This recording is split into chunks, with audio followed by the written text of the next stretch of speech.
Well, good morning, good evening, good afternoon, wherever you are. This is what was Family ID4 Insiders, then became the podcast is not a podcast, but increasingly looks and smells like a podcast.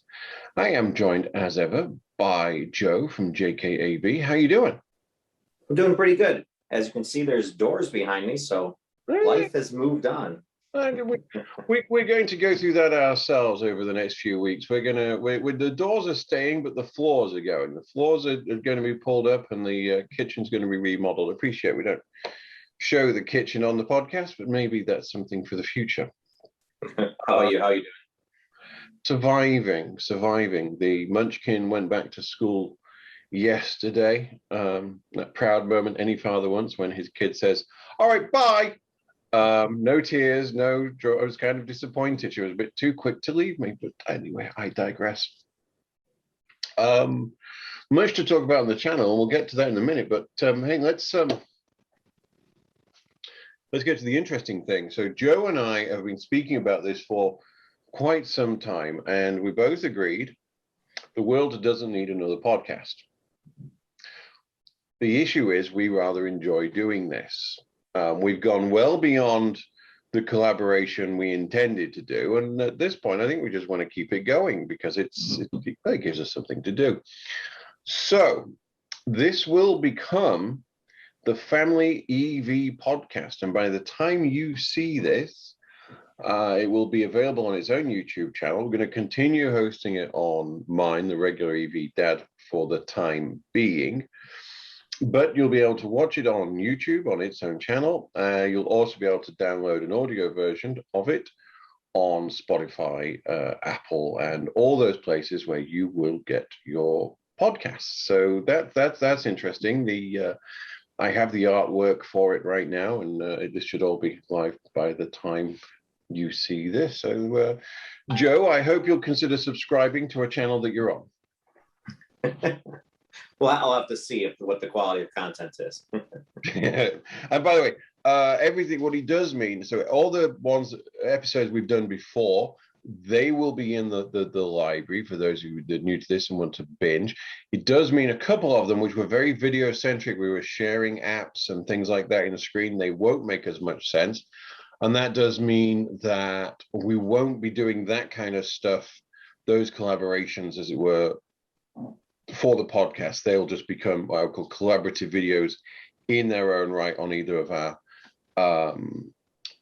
channels. And with that, I would say, if you came here from Joe's channel, then please subscribe to my channel because, you know, the content is almost as good. I mean, it's like 50% less Joe, but 100% more idiot. And that's got to be a good thing. All right, enough of me prattling, Joe, because we got much to talk about. Before we get into what's been going on in EV world, and we're recording this the week of the Frankfurt Motorshow and all those elements. Joe, it's what, 2.5 weeks since we last spoke? Yeah, I think it's been a while. What's been going on? I saw your Lightning video. I mean, I'm not saying that is a start point, but what's been happening? Yeah, just got a bunch of content and trying to get it edited and get it out now. I had the opportunity, since I am a reservation holder with the Ford Lightning, I was able to go to an event down in Joliet, Illinois, get taken for a ride along by one of Ford's pro drivers. They also had the new e-Transit there, so I was able to do a walk around of that vehicle as well. I think Ford is on the right track with their EV approach of let Tesla do the kind of extreme futuristic looking vehicles. And if somebody doesn't want that styling, Ford's going to go and make a vehicle that'll look just like a traditional Ford. So they're kind of covering all the bases will be covered. And as always, a variety of EVs is the best amount to have. Yeah, I will say so. I mean, I haven't even told you this yet, but I haven't even told my wife either. But 2 days ago, I ordered a Lightning as well. I put a reservation in. Now, let me be clear about this and my reasons for it. I disagree with everything you say. I don't think it's the right approach to take. I think the F-150 is a Hail Mary. The F-150 Lightning is a Hail Mary. They haven't changed anything about the chassis other than strengthening the suspension because it's carrying, a couple of 1,000 pounds of batteries in it. I think it's the minimum they could get away with because they see Rivian and Cybertruck taking away very high margin parts of their empire. I mean, let's not kid ourselves. The F-150 is, I think still, maybe not with the shortages and things like that, but is the highest selling vehicle by number. But also when you get into the luxury end of the truck market, those King Ranches and the XLTs and the Lariat and all those different, that's margin. That's where they're making their profits. And I think Ford sees, Rivian and Cybertruck saying, oh, we'll do that. I mean, look at the numbers that Tesla's profitability numbers are off the charts by comparison with regular automakers. And this isn't just because they're saving money by removing the lumbar control from the passenger seat. This is because, they worked out how to design down to a price and to achieve the cost savings of scalability, with the casting system and the new batteries and things like that. And I think that, so long way of saying, I think the F-150 Lightning is the minimum they could do to hold on to their premium customers. And I will say, I do appreciate that this is technically going to be available in non-premium configurations. I do understand that and accept that. They are talking about $30,000 work fleet. Yeah, 39 for the Pro. Yeah. So we'll see. Let me be clear about why I bought this. I have not bought this vehicle because I think it's going to be fun to drive. It's going to handle well. I think none of those things whatsoever. I have bought mine for the most boring of reasons. Joe, I bought mine because I live in the hills and we get power cuts. And I have a choice. If we're going to continue to live here, I'm either going to install Tesla Powerwalls or a Generac version thereof and increase the size of my solar system and have the ability to off grid when we have power cuts. Because there is this ridiculous thing, whilst I have 10 kilowatts of 12 kilowatts, I think it is, of solar on the roof, when there's a power cut, I can't use it. So I am buying this to have that 100 plus kilowatt battery with 9.8 kilowatts of power back into the house through their 80 amp charge or bidirectional charger system. So, and I think this, because I'm likely to buy the biggest, baddest version of this in terms of battery capability, I'll probably get, and I live in California, those credits are good for something. That's why I bought it. Not because I think it's going to be good, but because if I absolutely have to, I can drive down to the Electrify America and fill it up and bring it home. And before anyone wants to put in the comments, yes, I could put a generator outside the house and do all those things. However, I live so close to a field that's likely to go up in flames at any given moment that it comes with its own risks. So, yeah, there's a little bit of news for you, Joe. I bought a Ford truck. How British does that sound? We shall see. We'll see what happens. But yes, I personally feel that the Cybertruck will be the best truck, at least from what I know so far. I mean, outside of like the Hummer, because that's just absurd price ranges. I think the Chevy will be pretty comparable to the Ford. And the Rivian, the thing about that is it's quite pricey and it's just a mid-sized truck. It's not actually a full-size truck. One of the big flaws with the Rivian too is the front. It's just the hood lifts. So in order to put something in the front, you have to lift it over the entire front bumper. Whereas with the F-150, the front grille goes with it when it lifts up, and so it makes a lot more practicality for the front. I accept that, and you see all the adverts from the tailgating and things like that. It does play quickly to the Americana market. I mean, hey, I have to have a strategy. The good news is that Mrs. Regular EV has been driving the ID4 more often. She has been using it for trips into town and just for running around and things like that. I'm not saying that $5 gasoline has something to do with that, but it's she's quite happy to, there's a kid seat, the car seat, the kid's car seat is in there anyway, so she's quite happy to throw the kiddo in there. And so my hope is that she will adopt the VW as her own, and the Volvo XC60 will depart at some point, and the Ford will find its way onto the driveway. So we'll see if that happens. A similar situation's happened over here. I've been stuck driving a Kia Niro hybrid more frequently than I'd like to these days. It is. Part of that's because she wants to take the car. The other part of that is because there's a laundry list of recalls that keeps coming in the mail for the ID4. Yeah, we had the one on the headlights, and then we had the one on the seatbelts. I managed to get mine dealt with quite quickly, thankfully. But we shall see.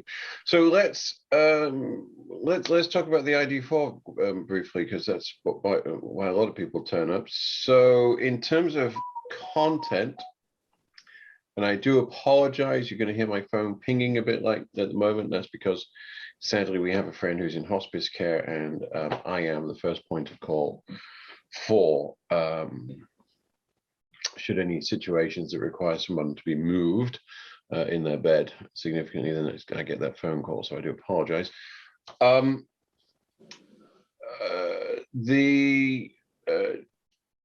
I finally got to see the last of just get that time to watch your road trip. So that was fun, my friend, I have to say. And then you saw my we were talking about just before we started, my, should we say, minor collaboration with Kyle Connor from Out of Spec. Right. Yeah, that was a pretty good video. I saw the range testing. Yeah, it was. And by the way, here's how the moving magic happens. I'd actually already done the range test. I shot it while my wife was out of town a few weeks ago, or about a week. It was a week before. And then I was talking to Kyle about something else, and I said, "Hey, would you mind being in this video?" And so we were, news just in. Yes, I changed my shirt between the beginning and the end, but it was all one Zoom call that this happened in. So sorry for the spoilers. But it was interesting, I will say, and I met the I need to find his name now. Are you familiar with the ID4 World Tour thing that's been going on? Oh, is that Dustin Kraus? Is that him? I think it's wonderful. No, not that. No. By the way, as ever, thank you for helping me, with my inability to remember anybody's names. Rainier Zietlow. So I'll put the thing in the show notes. This is the VW ID USA Tour. And he's been he's driving 35,000 miles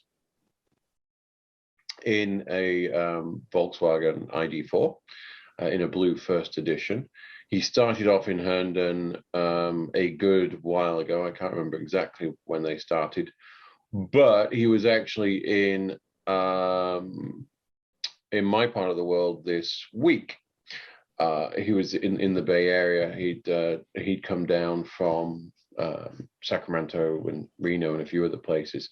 And as I'm looking at the map right now, 15 minutes ago, he is in Chowchilla, which is on 99 north of Madeira and Fresno, if you happen to care. And so I caught up with him. And one of the things he just kept repeating is, you can get 200 if you don't drive too crazy. You'll get 250 miles if you don't drive. He's sticking to the talking points, and you can see that in a video. I'll link to it that's going up in the next day or two. He very kindly autographed. Joe, did you see the storage bin reviews that I did? Yes, I did. Yeah. So I saw you're doing a giveaway with that as well, right? Yep. So that giveaway is live right now, and you'll see a change to that giveaway because he autographed them. So that's kind of nice. He's got a reputation for long distance driving Volkswagens as part of their systems. He's a professional driver. He drove from the tip of South America to the tip of North America in 11 days a few years ago. So he's quite a great guy to spend some time with. So he autographed those. So I'll put that video up. But I mentioned this because he was saying the same. He was saying, if you're not too crazy. Well, I wanted to define that. And on all my road trips north, whether it's going up to Seattle, Bend, or Klamath, or wherever, I have to go through a place called Anderson in California, which is from my house to the Electrify America in the Safeway car park, 234 miles, assuming I take the normal route. And every time I've tried to get that, I have been defeated, not by the driving conditions, but by my body. If I hit traffic, I got to pull over and pee at some point. The bladder wins over the battery every single time. The first time I did it, the first road trip, when I had the dog with me as well, and we had a little problem at Anderson, I had to stop. The dog was screaming that it needs to pee, and so we got Dutch Brothers, and we pulled in at an EV Go, and I just charged for 6 minutes at 50 kilowatt. Now I did the maths, and I should still have been able to get to Anderson. And then the last time I got stuck in so much traffic, it slowed me down that I had to have a bathroom break. And so I stopped at the EA charger at Willows. But I wanted to get a conclusive number. And Kyle had done a range test in a Pro, which technically should go 10 miles further. So I just resituate myself. And by the way, sorry for the bad lighting, but it's getting dark here in California, and it is my air conditioner has gone out. It's being replaced tomorrow, so it is what it is. You have to guess, viewers. In fact, here for the comments, is John wearing pants? Yes or no will do. Put it in the comments. There you go, YouTube. There's your engagement algorithm. Yeah, 70 miles, left early morning, Sunday morning. This was the week after the Monterey Car Festival. And went down to San Lucas, kept it at 70 the whole time. And on the way back with the air conditioning on, and 240 miles. Absolutely dead, 240. So that is my new measuring stick. And Joe, you know, you've driven the car the same long distances as I have. It's nothing we didn't expect, correct? Yeah, it's actually more interesting with when I was at the F-150 event, whenever people will come up to me at chargers, the first thing they'll say, either how long does it actually take to charge, or how far can you actually go? Because they just have this almost feel Tesla-fied EPA numbers in their head that no Tesla really can achieve its numbers. Well, the thing is, any brand can rate the car as low as they want below the EPA numbers, and Volkswagen definitely has done that, because pretty much in most weather conditions, I can achieve the rated highway numbers when we're on the highway, 70 miles an hour. It's not that difficult. We have the AC on. We don't do any tricks. We don't draft a semi unless we have to. Not that we want to. I'm just trying. Unfortunately, I'm editing the final part of my Washington State video, where I actually did my longest ever leg without stopping, but I can't remember what the number was, so I'm just recalculating it right now. I agree with you that the time in the car I need to get out of the car long before I ever run out of juice. So that's why the charger hopping just even makes more sense for people like us, because we don't want to be in the car for 3 hours anyway. No, we do not. That is a very, very, very true. It, it's life is a compromise. I'm just looking to make sure that I have the right. That's not the right place. Where are you, Electrify America? Where are you? I made it all the way to there. All right, that's the one. Directions to. So I went. Thank you, Google. I did 16G devices all perk their ears up.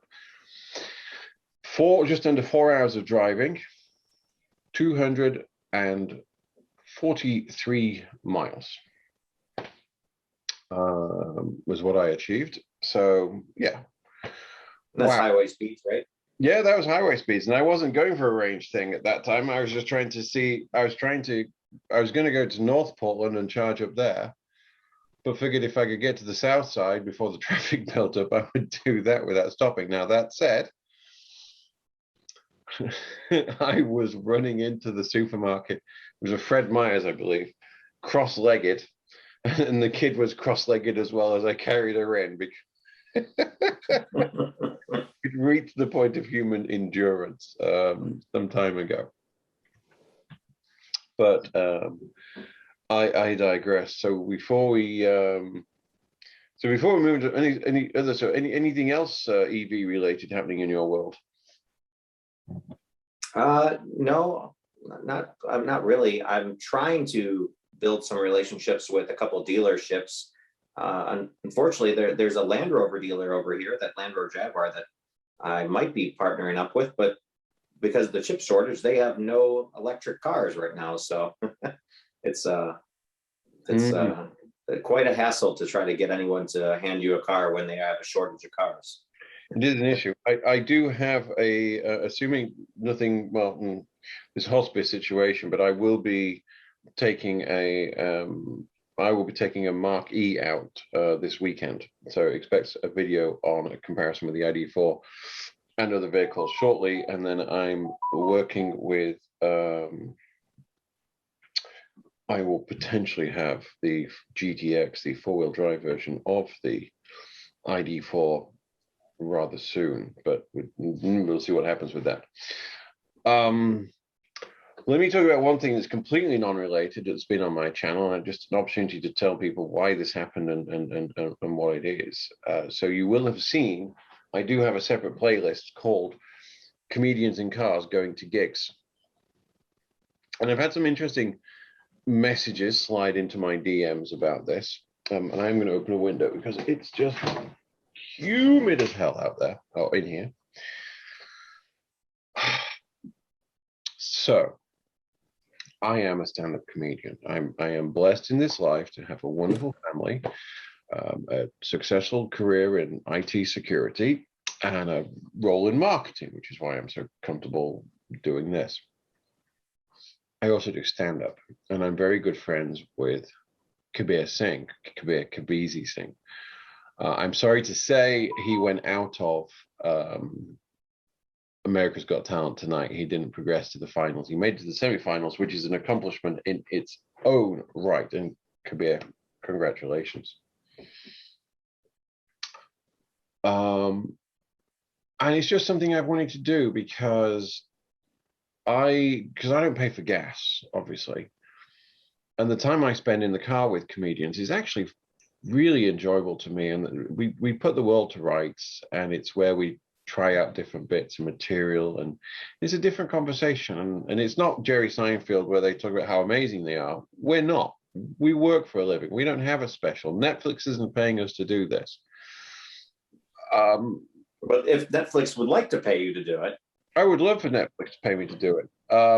But the comedians, not everyone's Kabir. So, you're going to see me do stuff with a guy called Pete Munoz, who has a kid who's one day, actually, no, our kids are the same age to the day. And Pete's been a headliner for 10 years, but you wouldn't know him if you didn't go to a dark little comedy club or a dive bar in Wairika. But he's an amazing guy. and he keeps trying, and that's a story worth telling the world about. And so if it gets in, eventually I may move that out into its own channel, but for the moment, thing. Now at the same time, hi Volkswagen, me again. I have pitched it to VW that they might want to sponsor a tour, so we'll move there with Kabir. So because I think Kabir has what I would call the engagement demographics, and I have the geekery, and then we would surround ourselves with professionals, not that we're not, and we would tour in an ID4, which I think is, but whilst it's great, the professional driver doing 35,000 miles, I think there's more value for electrification and Volkswagen if almost normal people do it. And the fact that we're quite comfortable on camera is possibly a good thing. Anyway, I digress. So that's why that exists in my channel. With that said, should we talk about the things that have been happening in EV world that interest us? Sounds good. Let's go. So what do you have in mind for first topic? Well, let's talk about the $80 billion question, shall we? the truck that doesn't exist yet. Well, I guess it exists. That's not true. It does exist, and I've seen one myself. I've actually sat in one. Thank you, Prototype Driver, for your kindness in that regard.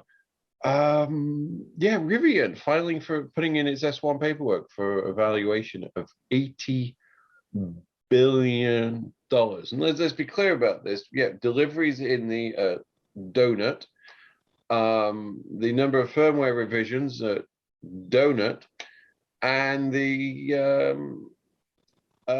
reputation of donuts. Now, don't get me wrong, they do have orders from Amazon for 100,000 delivery vehicles, which will be based on a platform that is related to what they're doing. They also have a joint venture with Ford to deliver a future version of the Lincoln. They canceled the skateboard project, but they are going to work again in the future. Meanwhile, they're building out a second factory before the first one's actually up and running. They've also filed licensing and sales paperwork all over Europe, Australia, and a few other places as well. So, I mean, I have plenty to think, but what do you think, my friend? So the first, I'd like to have a poll below. Comment below if you think Rivian or Lucid will be first to deliver a car. Because these are two brands that are continuously encountered delays throughout this summer that have promised vehicles, I think, in March, and I'll be shocked if there's a delivery by December at this point. Well, I did see a Lucid with dealer plates, manufacturer plates, yesterday, actually, on my way home, and they were actually using it to shoot footage. They had a couple of evening California driving footage that's so important for marketing. So they were shooting video on, I guess. And I have to say, I quite like that. If the company I work for IPO'd, I would take a Lucid as my long way. But it's a ridiculous premise, but I quite like I want my Audi G-Tron. And this is want. This isn't need. This isn't sensible thinking. That's why I have the ID4, because I don't allow myself to have these illusions for too long. But no, Rivian's an interesting one. They've got the technology. They've hired the people. I'll tell you this. Working for a startup, one of the things you find, and I do apologize if this sounds so very, very Silicon Valley, but it's all about people. Your ability to deliver, to scale and deliver, is all about people, and they have been hiring the best people. That is, if you invest money in Rivian, in their IPO, it's a reflection of the team they've been able to build. Now, whether they've only got the 2 vehicles plus the delivery truck for Amazon, that Ford F150 Kingman Ranch Edition, Lariat Edition is only so much of the market. So at some point, they're going to have to come down, which is what Tesla did. You know, the Roadster to the S to the Model 3 and then back up to the Y. They'll have to do something, you know. While we're talking about, I mean, obviously the other thing is the Cybertruck's not going to come out this year. Limited numbers in production this year.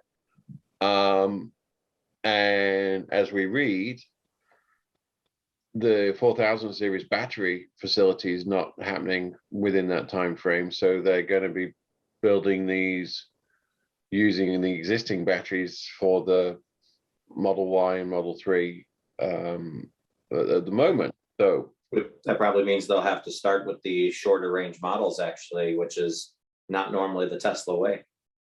I don't think they're going to have to do shorter range, because I think there's going to be a difference in how they have to, the way these batteries, the 4680 was structural. So they weren't going to be using battery packs the way they were before. Everything was going to fit around the castings. Clearly some compromise is going to have to be made. Or the 4680 wasn't as structural as they said it was going to be.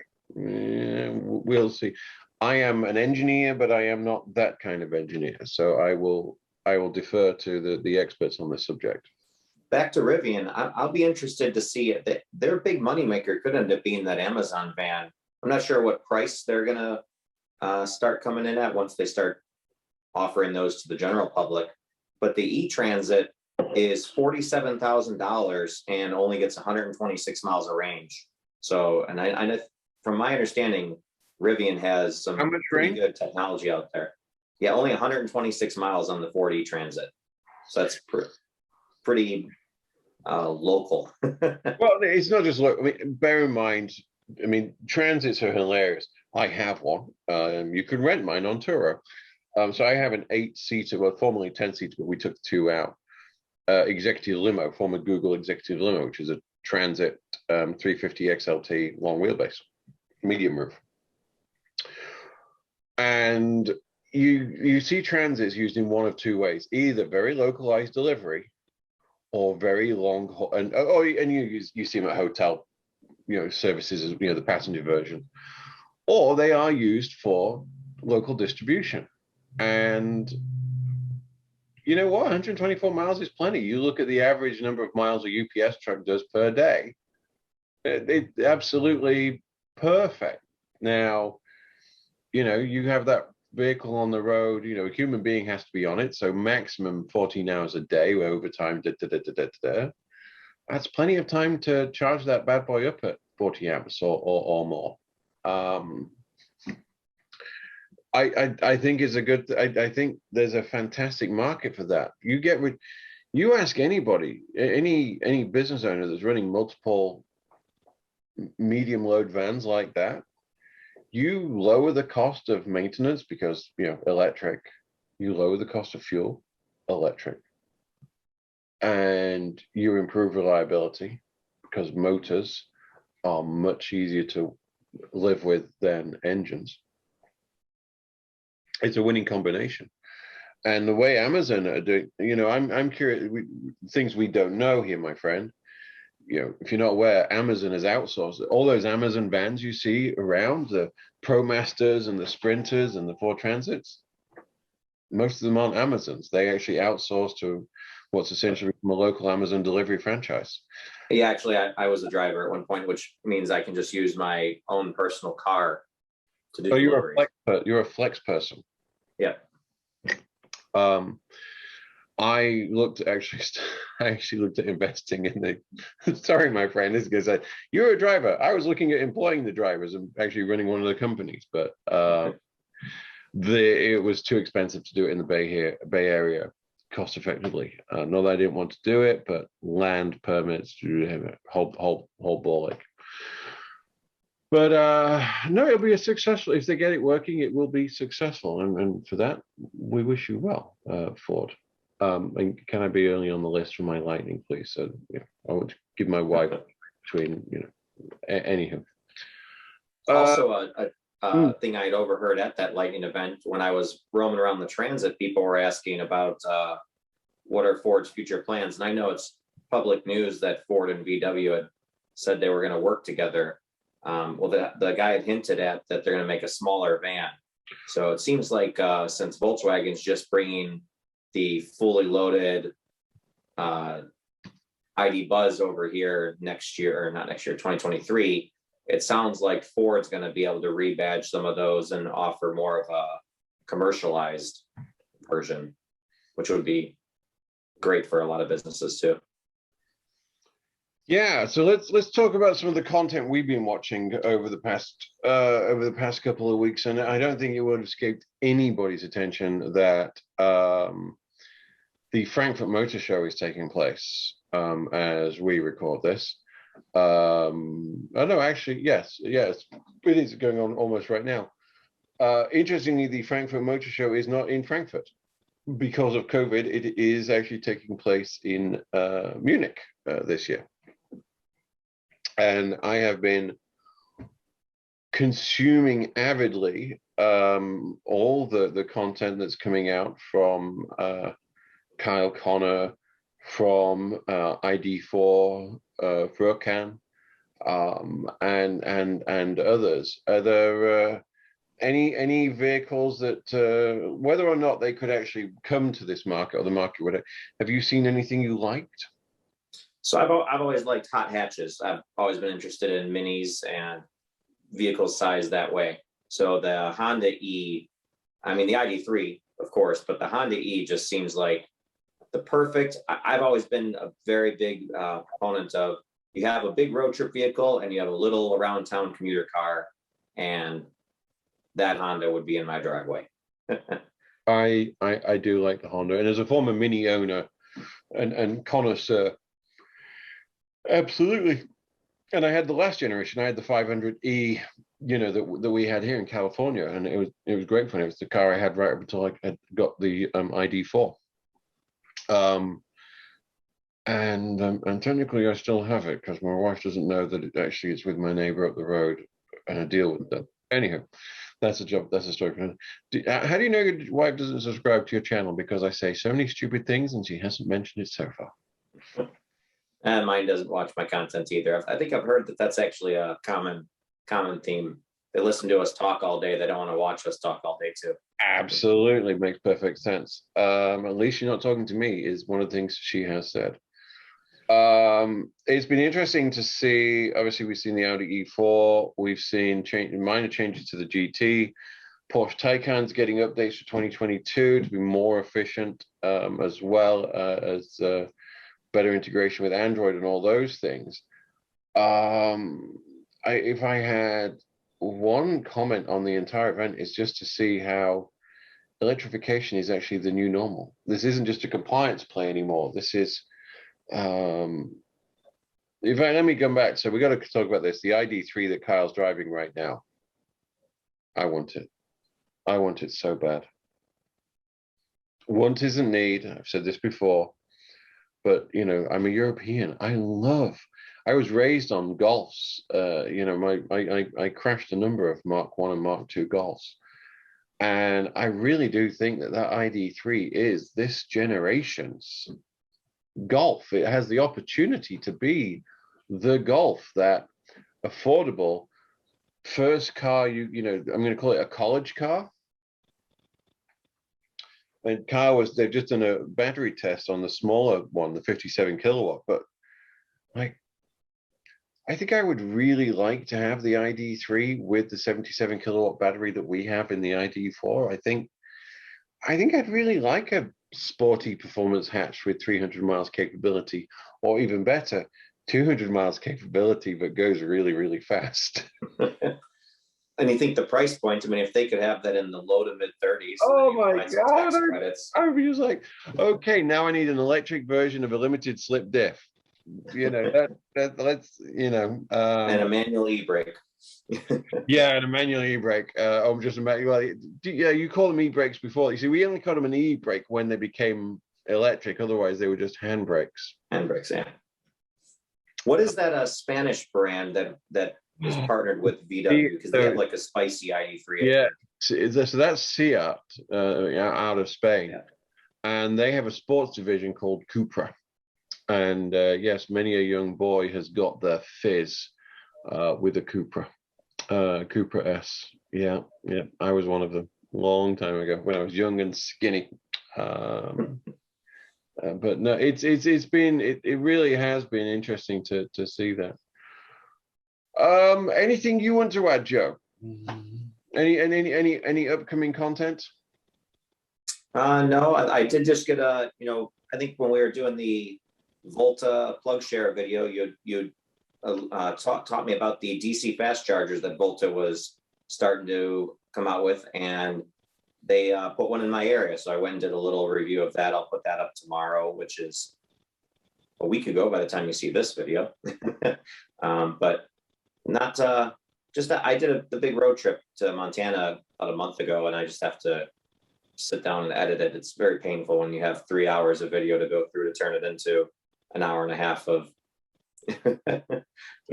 we've been there. I just sat down. I put up the New York to Chicago video, which means there is still Chicago all the way back to California to go, as well as a return leg of Seattle to San Jose. And just on and I was better disciplined. By the time I did the road trip back, I was better disciplined than the road trip out in terms of recording. Just from Chicago to Omaha, there's 3 hours of footage to go through. I'm like, I talk too much. I did become more disciplined as we went on, and I even made the mistake of listening to the last part as I came through California. I'm like, I don't want to edit that. I want to set fire to it. That guy's not slept for 14 hours. It's for 24 hours. Anyway, content to come from Joe. I will be producing and working with a electrical engineer who works on the big toys like DC fast chargers. And he and I are going to do a deep dive into DC fast charging, how it's put together, the infrastructure behind it, and what it might look like in the future. So that small series is in the works. Can't give you a date, but we'll see when it happens. Sadly, some personal issues out there in the Valley, so I'm helping other people right now, and that's taking a priority. But more to come. So remember, this will become the Family EV podcast. Please subscribe to its YouTube channel. If you've not subscribed to my channel, Regular EV Dad, please subscribe. We've got the giveaway right now. I'll put a link to that. If you haven't subscribed to Joe's channel, JKEV, subscribe to that. And then you'll be able to download this podcast wherever you want to find your podcast, at Spotify, Apple, and all the rest via Anchor. And Joe, let's just do the under and over. We've got doors. What do you reckon? Paint in the next 10 days? Where are we going? We need to level and install the doors. Then, we'll rip them off, and I'll take them to my cabinet shop to spray them. And it's a process. All right, more to come. At this point, I'm going to go make dinner for Co-Pilot London. Joe, I'm going to say thank you very much as ever for being here, and let's do this again sooner than we did this time. Take care. Be safe.